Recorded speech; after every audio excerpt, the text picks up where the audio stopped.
अरे यार हमसे यहाँ बोल रहे हैं कि इन नंबर को नंबर लाइन पे दिखा दो। तो सबसे पहले तो हमने नोटिस किया कि यार नंबर जो दिखाना है 7/4 वो जीरो से बड़ा है। तो जो मेरी नंबर लाइन है ना उस पे मैं जीरो के लेफ्ट में तो क्यों ही जाऊंगा और राइट में कितनी दूर जाऊं।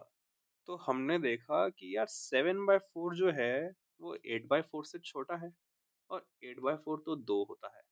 तो नंबर लाइन में 2 से आगे जाने की ज़रूरत है नहीं। तो हमने बनाया 0 के बाद 1 और 1 के बाद 2।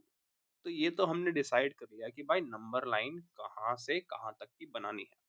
तो पहले ये बना लेते हैं। तो ये लाइन हमने बना दी। अब हमें देखना है कि भाई जो नंबर दिखाना है वो कोई नॉर्मल नंबर तो है नहीं, वो तो फ्रैक्शन है। तो फ्रैक्शन इनके बीच में लाई करेगा। अब इन दोनों के बीच में 0 और 1 के बीच में कितने हिस्से बनाए? तो डिनोमिनेटर में है 4। तो इससे थोड़ा आइडिया आ गया कि यार 0 और 1 के बीच में ना 4 हिस्से बना दो। अब वो कैसे बनाएंगे? तो पहले 0 और 1 को आधा कर दो और फिर उस आधे का आधा और कर दो।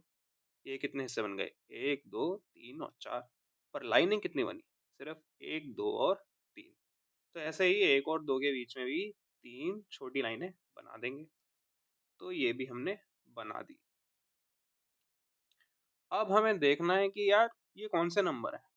तो 0 मतलब 0/4। ये मैं लिख देता हूँ यहाँ पे। अब जब मैं 0 से एक कदम आगे गया तो मैं 4 में से सिर्फ एक कदम चला हूँ। मतलब मैं एक चौथाई हिस्सा चल लिया। तो इससे मुझे पता लगता है कि हर एक गैप यानी कि 1/4। तो जब मैंने एक और गैप क्रॉस किया तो मैं आया 2/4 पे, फिर आऊंगा 3/4 पे, फिर आऊंगा 4/4 पे और 4/4 होता है 1। तो ऐसे करते ही मैं आगे के भी गैप्स को भी नेम दे दूंगा। ये दे दिया। अब हम देख लेते हैं कि हमें मार्क क्या करना है। 7/4 और 7/4 साफ साफ दिख रहा है कि वो तो भाई ये रहा। तो उसको हमने मार्क कर दिया। सेकंड पार्ट क्या कह रहा है? सेकंड पार्ट में हमें दिखाना है -5/6। अब हमने देखा कि भाई -5/6 तो ना जीरो से छोटा है, नेगेटिव नंबर है। तो इस बार हमें जीरो के राइट में ज्यादा दूर जाने की जरूरत है नहीं और लेफ्ट में कितनी दूर जाएंगे। तो हमने देखा कि -5/6 ना -6/6 से बड़ा है और -6/6 कितना होता है? -1। तो मतलब हमें -1 के आगे जाने की जरूरत है नहीं और राइट में भी हम 1 तक दिखाई देते हैं। तो ये हमने फिर से डिसाइड कर लिया कि नंबर लाइन कितनी बनानी है। तो वो हमने बना दी। अब हमें देखना है कि फिर से 0 और 1 के बीच में कितने हिस्से करें। तो डिनोमिनेटर में क्या लिखा है? 6। तो अब यहाँ पे 6 हिस्से करने हैं। हमने देखा था कि 4 हिस्से करने के लिए हमने 3 लाइनें बनाई थी, मतलब कि एक कम।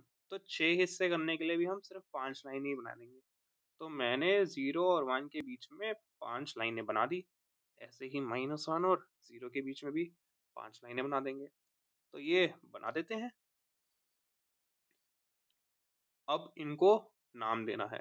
तो 0 तो होता है भाई 0/6।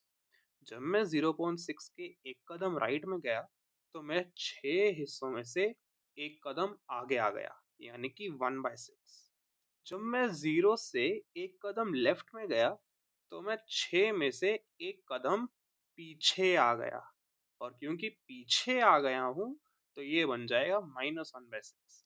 अब ऐसे ही अगर एक कदम और आगे जाऊंगा तो वो हो जाएगा 2/6 और एक कदम और पीछे जाऊंगा तो वो हो जाएगा -2/6।